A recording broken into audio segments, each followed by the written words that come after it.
실손보험만 있으면 된다는 의사 말만 믿고 고가의 신의료기술 치료를 받았다가는 큰 낭패를 당할 수도 있습니다. 본 광고는 광고 심의 기준을 준수하였으며 유효기간은 심의일로부터 1년입니다. 그런데 이 보도 참고 자료의 제목이 재미있습니다. 실손보상이 된다는 의사 말만 믿고 고가의 신의료기술 치료를 받았다가는 큰 낭패를 당할 수도 있습니다. 입니다.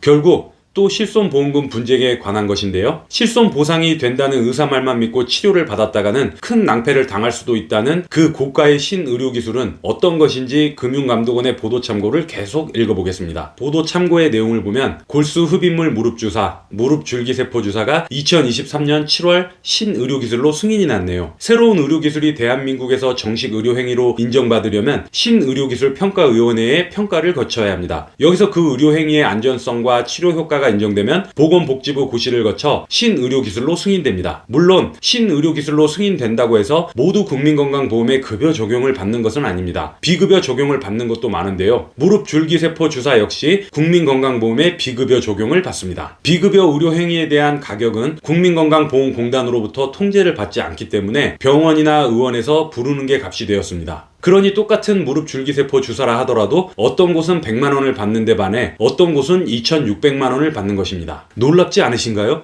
어떤 의료기관이 100만원 받는 치료를 또 다른 의료기관은 최대 2,600만원이나 받고 있다니. 그런데 이 보도 참고를 보면 더 놀라운 일이 있습니다. 무릎줄기세포 주사 치료를 정형외과, 재활의학과에서 주로 하다가 이제는 한방병원에서도 많이 하고 게다가 안과에서도 하고 있답니다. 안과. 무릎의 연골을 재생시킬 목적으로 받는 치료가 무릎줄기세포 주사인데 그 치료를 안과에서 해준다니 상식적으로 납득이 되지 않죠?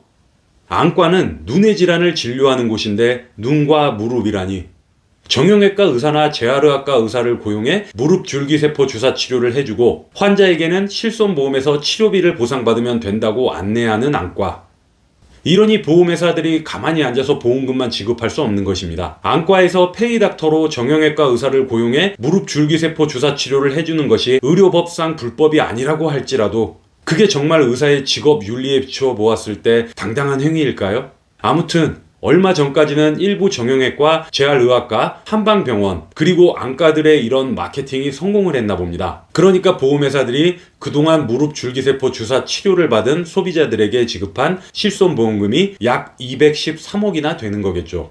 하지만 앞으로는 안과뿐만 아니라 정형외과, 재활의학과, 한방병원이라도 무릎줄기세포 주사 치료를 받고 실손의료보험에 입원 의료비를 지급받는 것은 쉽지 않을 것으로 전망됩니다. 보험회사로부터 보험금 지급을 거부당한 소비자가 제일 먼저 도움을 청하는 곳이 금융감독원인데요. 그 금융감독원이 위와 같은 보도 참고 자료를 발표했기 때문입니다. 보험사들은 일단 전문의료학회의 진료 가이드라인을 가지고 치료나 수술의 필요성이 인정되는지 검토할 것으로 예상됩니다. 예를 들어 학회의 진료 가이드라인에서 해당 환자의 상태에 대해 적절한 의료 행위는 추적 관찰이지 치료나 수술이 아니라고 정해놓은 경우인데도 의사의 말만 믿고 치료나 수술을 한 후 실손보험금을 청구하는 소비자에게는 치료나 수술의 필요성이 인정되지 않는다면 실손보험금 지급을 거부당할 수 있습니다. 그런데 만약 환자가 받은 의료행위가 해당 의료학회의 진료 가이드라인에 부합되는 것이라면 치료나 수술의 필요성이 인정되기 때문에 보험사는 실손보험금 지급을 해야 합니다. 아시다시피 실손보험금 중 통원의료비는 그 지급 한도가 20만원에서 25만원입니다. 반면 입원의료비는 한도가 3천만원도 있고 5천만원도 있습니다.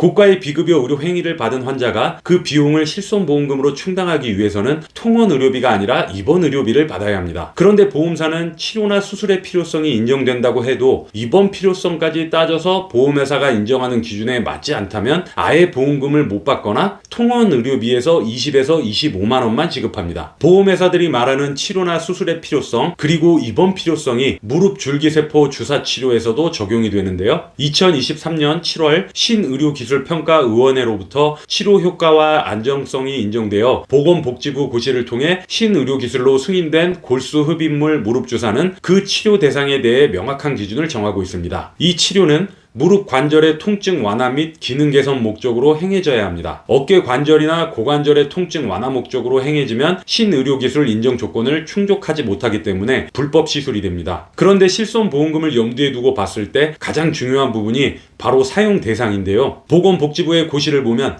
어떤 환자들에게 이 치료를 해야 신의료기술로 인정되는지 그 기준이 제시되어 있습니다. 보건복지부 고시에서는 ICRS 3에서 4등급 무릎 골관절염 환자라고 되어 있습니다. 그러니 ICRS 3에서 4등급에 해당하거나 KL 2에서 3등급에 해당하는 무릎 골관절염 환자가 무릎 줄기세포 주사 치료를 받으면 신의료기술로 인정되기 때문에 실손보험금을 받을 수 있다고 이해하기 쉽습니다만 사실은 그렇지 않습니다. 이 부분을 정확히 이해하기 위해서는 먼저 ICRS 등급과 KL 등급을 이해해야만 합니다. ICRS는 국제연골재생협회의 약자이고 그 협회가 무릎 연골이 얼마나 손상되었는지를 평가하는 기준으로 만든 것이 ICRS 등급입니다. 등급 판정을 위해 관절경 검사를 하게 되는데 이때 관절경으로는 연골 표면의 손상만 확인할 수 있다는 단점이 있습니다. KL 등급은 방사선 검사를 통해 관절 간격이 얼마나 좁아졌는지, 관절의 뼈가 얼마나 손상됐는지, 연골이 얼마나 닳아 없어졌는지 그 정도를 등급으로 표시한 것입니다. 정리하자면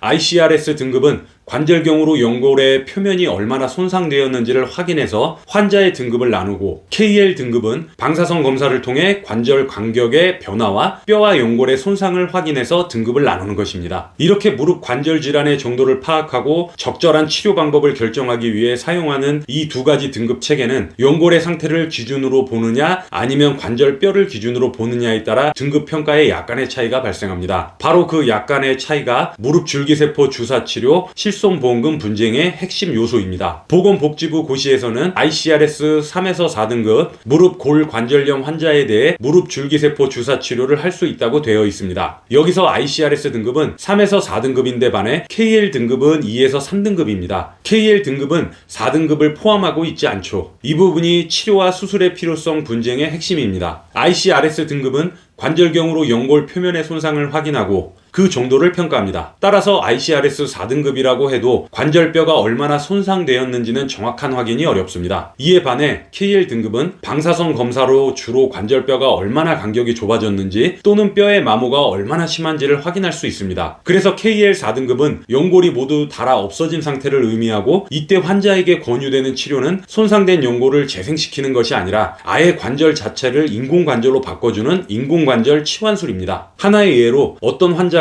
과잉 진료를 하는 정형외과 또는 그런 한방병원인 줄 모르고 찾아가서 진료를 받았다가 ICRS 등급으로 4등급이 확인됐으니 무릎 줄기세포 주사 치료를 받아도 된다. 치료 효과가 좋고 국민건강보험에 비급여가 적용되어서 치료비가 좀 나오지만 걱정하지 마라. 실비보험 있으면 그걸로 보험금을 받으면 된다. 여기에 도수치료는 무료이고 치료비도 할인해주겠다.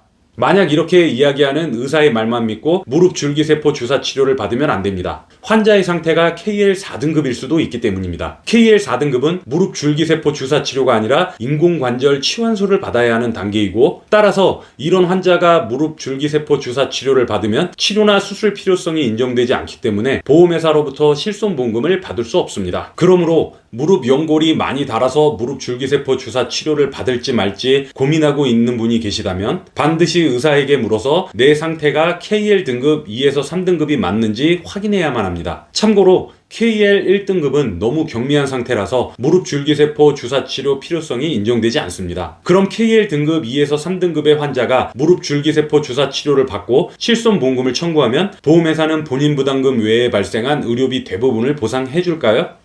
그렇지는 않습니다. 두 번째로 입원 필요성을 통과해야만 입원 의료비로 보상받을 수 있습니다. 그런데 이 부분도 쉽지 않을 것 같습니다. 통상 시술에 소요되는 시간은 골수흡입 농축물 준비 및 골수흡입 농축물 주입 등 약 1시간 내외라고 밝히고 있습니다. 그러니까 양쪽 무릎에 이 치료를 받는다 하더라도 2시간 정도면 충분하다는 것입니다. 아무튼 이제 무릎 줄기세포 주사 치료를 받으려 한다면 다음과 같은 부분에서 주의하셔야 합니다. 첫 번째, 실손보험 가입 시점을 확인합니다. 만약 2017년 4월 이후 가입한 경우라면 비급여 주사료 특약 또는 3대 비급여 특약에 가입한 경우에만 보험금 지급 대상에 해당합니다. 두 번째, 실비보험에서 보험금을 받을 수 있다는 의사의 말을 믿지 말고 내 무릎 상태가 KL 2에서 3등급에 해당하는지 확인해야 합니다. 이때 KL 2에서 3등급에 해당한다 하더라도 그건 치료나 수술의 필요성이 인정되는 상황이지 입원 필요성까지 자동으로 인정되는 것은 아닙니다. 따라서 보험회사는 일단 통원의료비 20에서 25만 원만 지급할 수도 있습니다. 아무리 주치의의 소견서 등을 제출하며 입원 필요성을 주장한다 하더라도 보험회사의 입원 필요성 기준을 충족하지 못하면 지급받기 어렵습니다.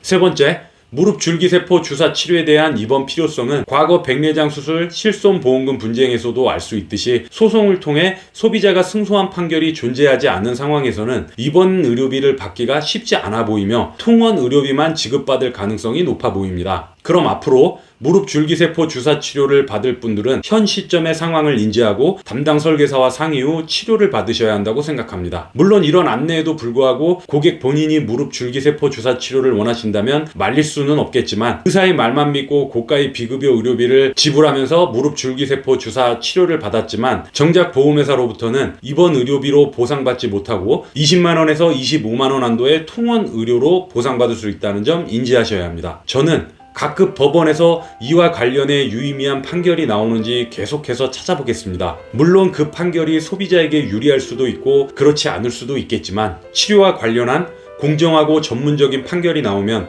그 즉시 공유할 것이고 그런 객관적인 근거들을 제시하며 공정한 보험금 심사를 계속 요구하려고 합니다. 이것이 저를 믿고 보험에 가입한 고객들에 대해 보험인이 가져야 할 최소한의 직업 윤리이고 진정한 고객 관리라고 믿습니다. 그럼 오늘 준비한 영상은 여기까지고 영상 끝까지 시청해 주셔서 감사합니다. 본 광고는 광고 심의 기준을 준수하였으며 유효기간은 심의일로부터 1년입니다.